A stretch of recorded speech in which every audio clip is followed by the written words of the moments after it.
matu jika di kana-kana.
Indah kabar pisalai membuat denai percaya diri.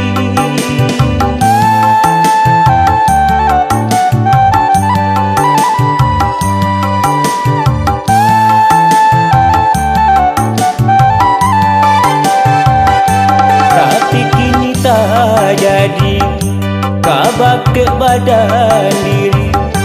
Adik bapa yang cinta jo orang lain sampai hati adik sayang membuat denai di mabuk cinta.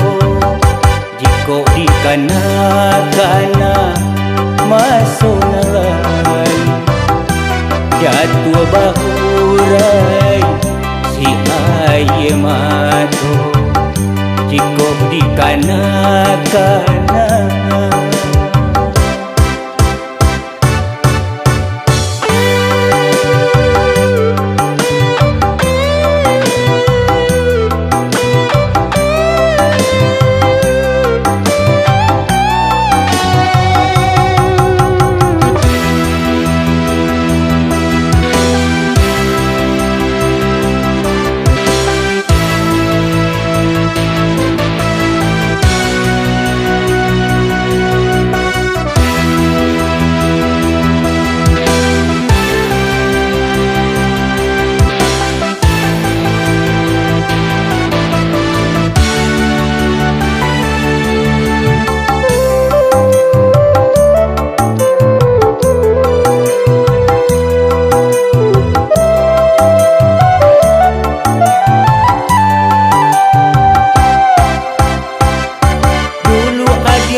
Indah kabar pisalai membuat denai percaya diri.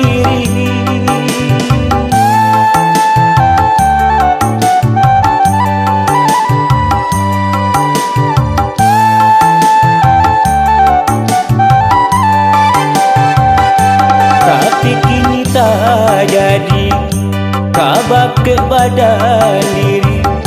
Adik bapa yang cinta jo orang lain sampai hati adik sayang membuat denai di mabuk cinta.